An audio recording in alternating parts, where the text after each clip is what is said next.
उपस्थित उत्तर पूर्व क्षेत्र के माननीय क्षेत्रीय संगठन मंत्री थालीराम जी, माननीय प्रदेश मंत्री भरत पूर्वे जी, माननीय प्रदेश सचिव प्रदीप कुमार कुशवाहा जी, माननीय अध्यक्ष प्रोफेसर डॉक्टर सलेश्वर प्रसाद जी, इस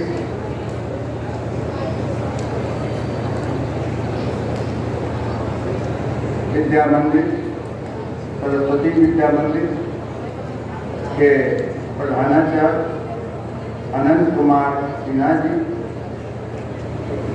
विजेंद्र कुमार जी, रामचंद्र आर्य जी और इस विज्ञान मेला का जिन पर दायित्व है उमाशंकर पोदार जी, अन्य पदाधिकारी, विद्या मंदिर शिशु विद्या मंदिर के स्कूल के सभी प्रबंधक यहाँ उपस्थित, सभी शिक्षिका,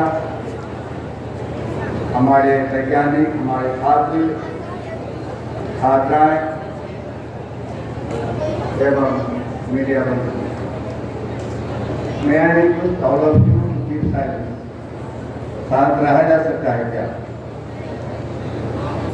मुझे आप लोगों को भी आने का जो अवसर दिया गया, मैं उसके लिए प्रबंधन समिति के सभी सदस्यों को और अधिकारियों को बहुत बहुत आभार प्रकट करता हूँ।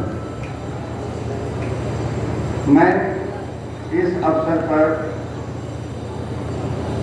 आज यह बोलना चाहता हूँ, यह बड़े हर्ष की बात है कि विद्या भारती द्वारा संचालित विद्यालयों में बच्चों की तर्क शक्ति, सोच और उसके वैचारिक प्रगति के लिए विभिन्न स्तरों पर गणित विज्ञान मेला का आयोजन किया जाता है। उद्देश्य है, इस मेले का क्या उद्देश्य है? जो आपकी तर्क शक्ति, आपकी लॉजिक में वृद्धि हो, आपकी सोच में वृद्धि हो। अभी मैं पाटलिपुत्रा विश्वविद्यालय में एज ए मेंबर जब प्रोफेसर की बहाली हो रही थी, सुनो ध्यान से, गणित में भी अभी लेटेस्ट गणित क्या है? तो मैंने एक टीचर आए इंटरव्यू देने, मैथमेटिक्स का उस दिन इंटरव्यू दे रहे थे। ऐसे मैं कॉमर्स और मैनेजमेंट का छात्र हूँ। तो मैंने पूछा कि एक व्यक्ति हो, मान लो कि तुम लोग आ रहे हो, गैरेज है सामने, पहला का गैरेज का नंबर है 6, दूसरे का है 16, तीसरे का है 67, चौथा ब्लैंक है और उसके बाद में 98 है। तो आप जिस गैरेज में जा रहे हो वो गैरेज का नंबर क्या होगा? आपको पता है? इस प्रश्न का उत्तर सिंगापुर में लड़का जो बच्चा था वो 20 सेकंड में आंसर दिया था और मैं सुबह 10:30 से लेकर के 5 बजे तक इंटरव्यू दिया और सभी से ये प्रश्न पूछा, लेकिन किसी ने भी आंसर नहीं दिया। तो आपकी सोच जो 20 सेकंड में आंसर दिया गया, सिंगापुर में बच्चा ने दिया था, उसमें लिखा था कि 20 सेकंड में उसने आंसर दिया। ऐसा सोच, ऐसा अपने आप को डेवलप करना पड़ेगा। मतलब लॉजिक, कोई बात कहे, लॉजिक मैंने समझते हो, कोई बात कहा गया तो वैसा एग्री नहीं, हाँ हाँ नहीं, उसके पीछे लॉजिक होना चाहिए कि जो बात कही जा रही है वो सत्य है क्या। यहीं से विज्ञान का उद्भव होता है। आपको पता है विज्ञान का मतलब क्या है? विज्ञान का मतलब विशेष ज्ञान। विज्ञान का मतलब विशेष ज्ञान इन डिफरेंट एरिया, विभिन्न क्षेत्रों में। आप लोगों ने पढ़ा होगा फिजिक्स में कि जब हम किसी भी पत्थर को ऊपर की ओर गिरते हैं, फेंकते हैं, तो वो जमीन पर ही गिरता है। ऐसा क्यों है?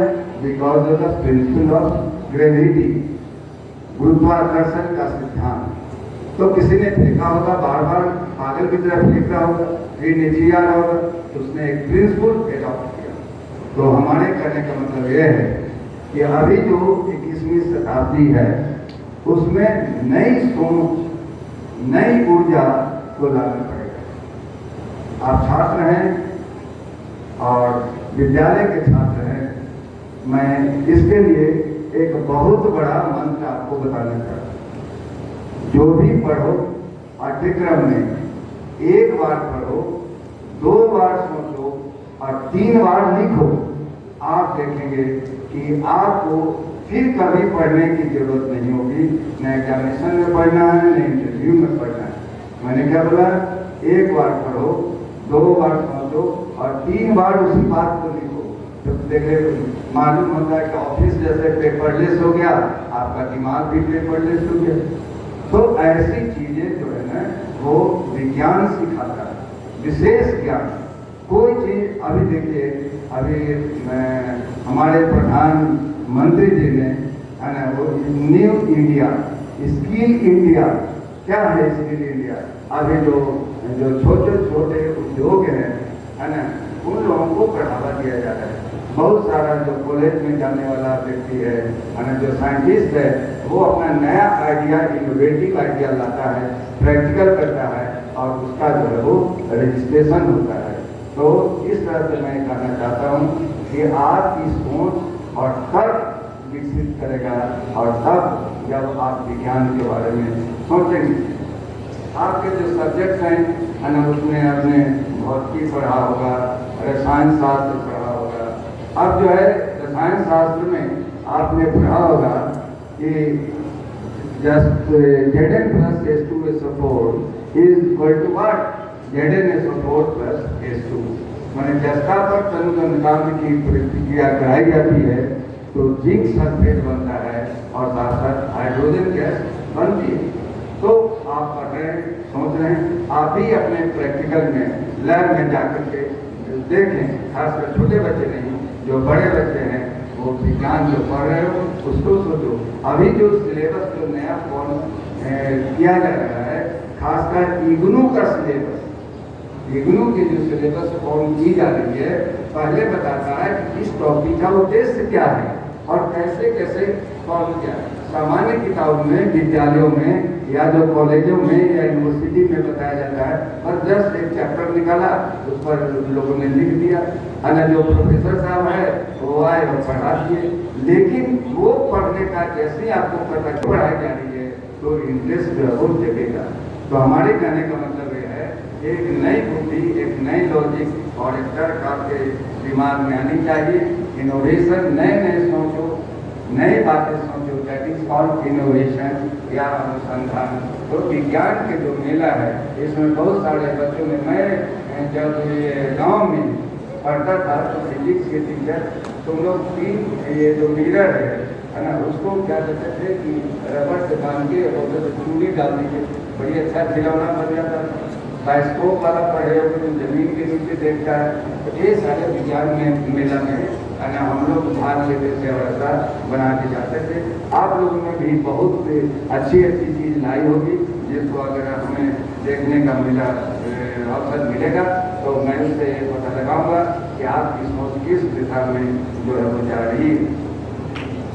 विज्ञान जो है केवल नए नए अनुसंधान से केवल देश की इकोनॉमी को डेवलप नहीं करता, बल्कि इसके साथ साथ या इसका इफेक्ट जो है वो सभी जगहों में है।